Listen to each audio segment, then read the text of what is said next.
If you had a crystal ball and you had 3 wishes, where do you want this?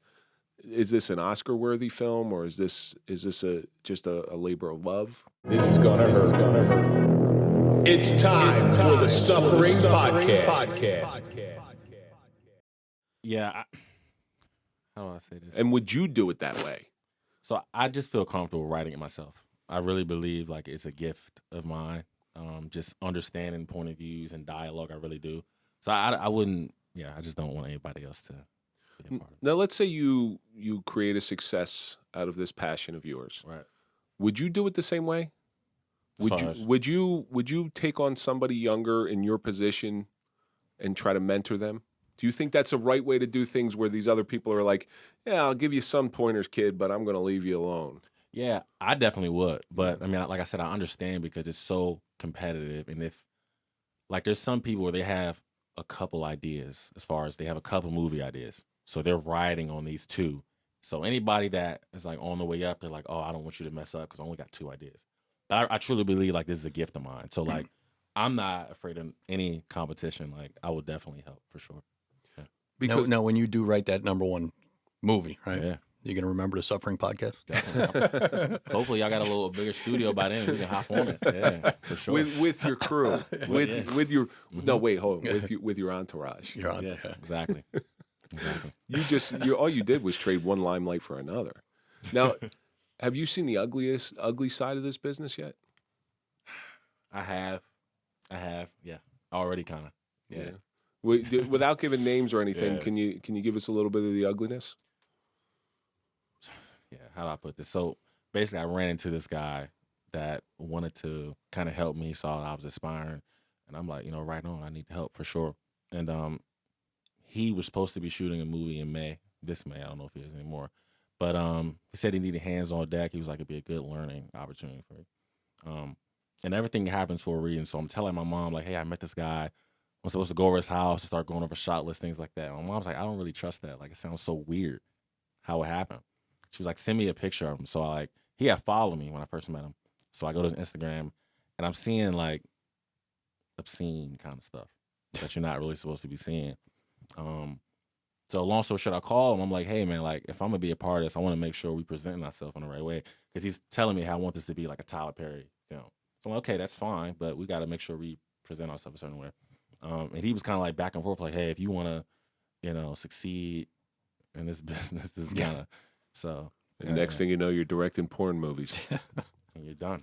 Yeah, that's it. You're pigeonholed. Although you probably make a lot of money doing that, but that's not really a passion-driven industry. Exactly. Yeah. I'm assuming. Well, it is kind of passion, but not the real passion that you're. Not the passion that Damon is portraying. There's a different type of passion involved. Let's set that straight. Are you able to? Well, I want to guard against. I want to guard your property. But I would love to know what it's about. Like you gave me a little window into it, but I'm not going to be the one to give it up. Yeah. What I can kind of say is, as far as pot, you have a woman who is pure-hearted. You have a person who's pure-hearted, sweetheart, who just gets kind of pushed to the edge. And, there's some people they get pushed to the edge and they go to the other side, or they get pushed to the edge and they like just curl up for life. So she takes the path of just seeing what else is out there, seeing what else is out there in the world, right? And she loves it. She gets introduced to a world she never could imagine. But in the end, it jeopardizes her fate. So she either has to choose whether she wants to go on this new path forever, because it's a fun path, or go back to the old self, which is more safe. This sounds like a Reese Witherspoon movie. Yeah. It's pretty deep. I can't wait. That's pretty cool, but that's kind of what your path is, right? Yeah. You could have curled up and died. I could have curled up. Yeah, absolutely. You just changed the male to the female and just whole new demographic that's in there. The star's name is Damona. I kept the little synopsis PG-13. It's a bit R-rated. So. Okay, all right, sign me up. All right, so somebody's getting laid in there. Now, did you ever think about writing like a sports-related movie, since that's like your background? Yeah, so I plan on making 100 films. Okay. Eventually, I'll get there. But I don't want to just start off like Damon Hayes, ex-football star. He's coming out with a sports movie. smart. It would be cool. Don't get me wrong, but you may get. But you get pigeonholed. You always draw on your experiences. Mhm. You know, that's if you were going to write about, astrophysics, you're not an astrophysicist. Right. How the hell are you going to write on that? Mm-hmm. You know, when we talk to people who have the perfect life, it's hard for us to relate to them because we haven't had perfect lives. Me neither. Yeah, nobody has. Mm-hmm. Nobody has. Now, Speak for yourself. where would you like to see this? If you had a crystal ball and you had three wishes, where do you want this? Is this an Oscar-worthy film, or is this just a labor of love? Because, well, actually, Oscar, don't even think about Cannes Oscars. Film Festival. Actually, make a movie that nobody watches, and then it'll win an Oscar. That's pretty much it. But where would you like to see it received? How would I put this? Anything I do, I want it to be the best. So first off, I want it to be the best short film of. It should probably come out like 2024. So if we do that, it'll go where it needs to go, I feel like. But it's more so just in the work. Like, I'm really passionate about it. I'm building a really good team. And the story's there. Now we just gotta bring the marketing and all that kind of stuff. But yeah, as long as it's the best of that year, it'll go where it needs to go, for sure. The one thing you have working for you is the many outlets of distribution. Mm-hmm. It used to be you got to get picked up by one of the studios. Yeah. But now you have Hulu, Netflix, Amazon, and you have all these different streams of success. Yeah.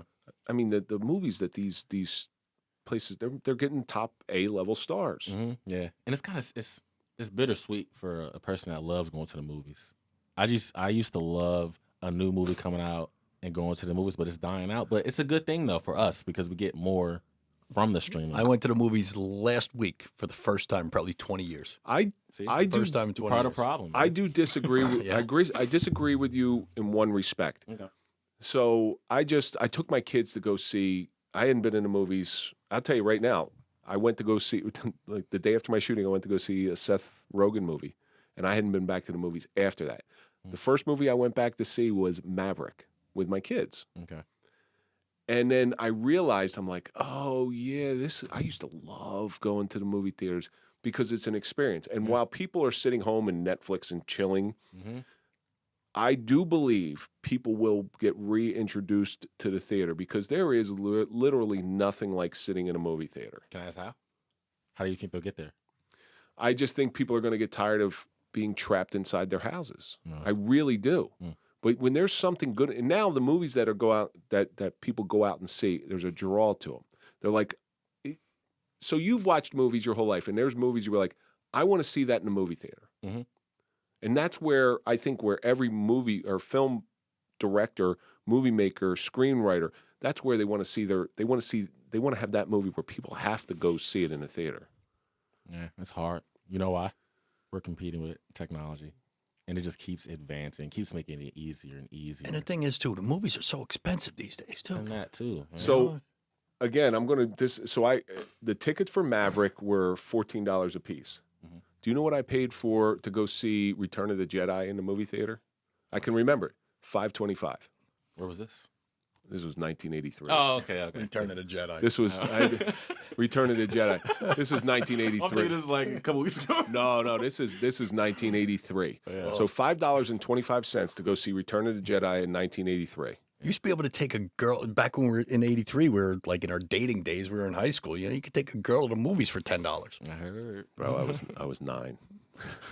I was a junior and senior in high school in '83. I was 9. But so if you look at inflation, $14 versus $5.25, it's not all that bad. $15.50 per ticket for the movie I went to see. Yeah. You went to one of those special ones with the recliners. Oh, with the reclining You want seats. popcorn?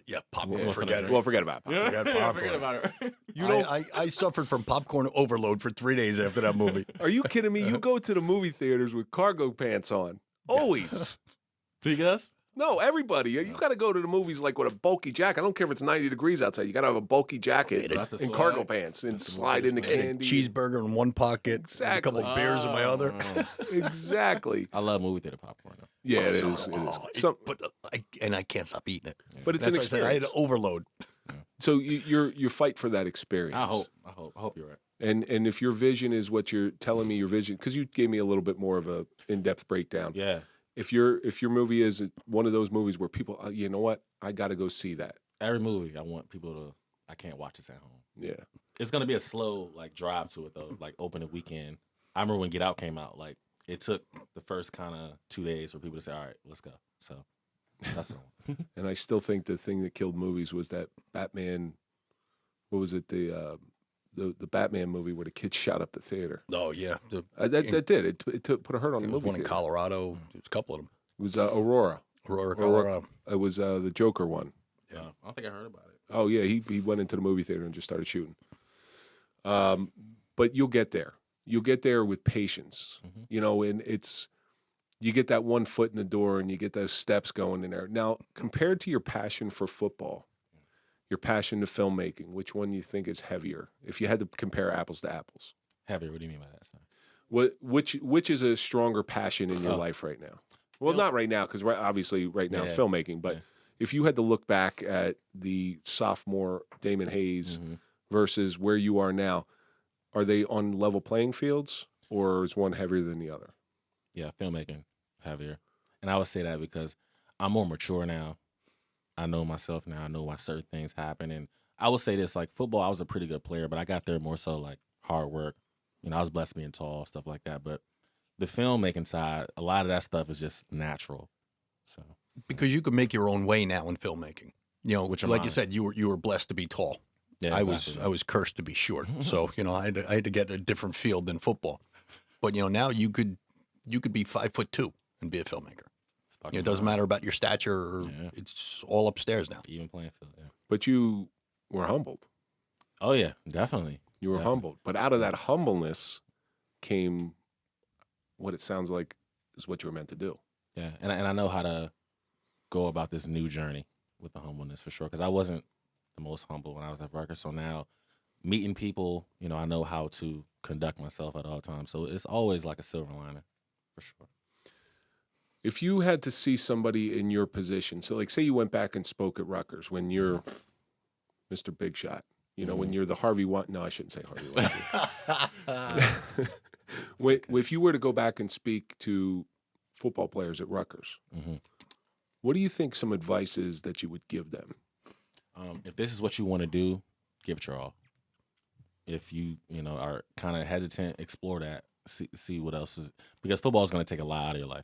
It really did. I had to start completely over as far as like building up a vernacular other than just the football players I was with, like things like that. So if you're going to play college football, there's a lot of people that are in your position that they want to go to the NFL. Not saying you have to, but if you want to go to the NFL, give it your all. If not, explore that. What do you think about having a plan B while you're playing college ball? I'm not a believer. Not a believer. I'm not. No.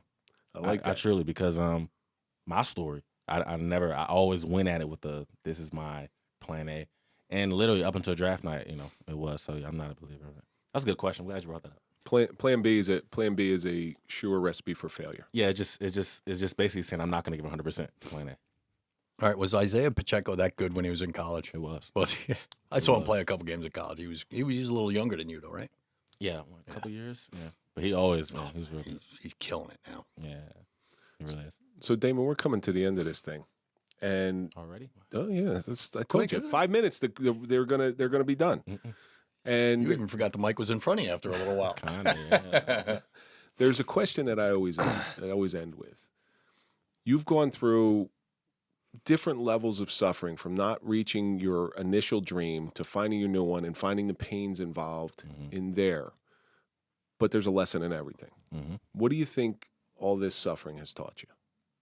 Oh man, it taught me so many things. Trust your process. Trust your journey. As long as you're going about it with the mind frame of, I know whatever situation happens is preparing me for something greater. As long as you're viewing it like that, don't even stress. Like it's gonna get greater later, as they say. Yeah. Get greater later. I like gonna that. Get greater later. I never said that out loud. It's kind of cool to say. Get greater later. Get greater later. And where can our audience find you? You can find me on Instagram _22forever, and it's _22 Foreva. We'll put links. We'll put links in our show notes. Is there a place they can go for? I'm sure you're trying to raise funds. Yeah. So you can go ahead and start. You'll start seeing some marketing stuff for my film. When It Knocks, we're gonna be shooting later this year, late fall, probably late October, and on my Instagram, that's when we'll start driving traffic out for marketing. Well, we're certainly going to share everything we can and make this as successful as I know it can be. I appreciate You it. plan on shooting around here? Yeah, some here, some New York, probably. Let us know. Yeah. Yeah. I'd like to come out to a movie set. Yeah. Yeah, Last Have a big shot. Have you on set for a day. Yeah, that'll be nice. You need some extras, No, that's I was an extra in one movie when I was a kid. It was the movie that your father screwed up. It was a movie. It was a movie called Wise Guys with Danny DeVito and Joe Piscopo. They shot some of it in Newark, and then they shot. I'm an Atlantic City kid, so they shot some of it in Atlantic City, and it was a house in Ventnor, right next door to Atlantic City. And there's two fishermen on a beach, a father and his little kid. I'm a little kid. But yeah, he's like I'm a little kid. I'm the little kid. Yeah. That's cool. Yeah, no, it really wasn't. So you can't even see my face. You wouldn't recognize me. You wouldn't look twice at me. Thank God I didn't see your face. But incidentally, and this is what binds us together. His father took his brother and me. And were you there too? Yeah. And they walked right through that movie set when they were filming in Newark. Same movie. And here we are. My father knew one of the producers, and the guy says, "Hey, why don't you bring your kids down? Come in, we're filming a movie in Newark." We walked right onto the set. All you hear is cut. Yeah. Oh, y'all around. The guy goes, "Yeah, you just cost us $20,000." So it's funny how you come in contact with this is a small world. Really is a small world. Cool. Damon, thank you so much for coming in today. I really do appreciate this. Thanks for having me. Yeah, it's a great story, man. That's all the best. And when the movie, listen, I could just tell by your attitude. I think you're definitely gonna make it. Appreciate you got it there. Thanks. When the movie premieres, we'll invite you back. We'll do all the promo that we can for it because I want to see this thing successful. Yeah, I appreciate it. Can't wait to come back. All right, and that's going to do it for this episode of The Suffering Podcast, The Suffering of a Movie Director with Damon Hayes. And as always, let's think about all the stuff that we learned. There's a fine line between ego and confidence. The loss of a dream can create a passion. Plan B is a sure recipe for failure. Coachable athletes become successful adults.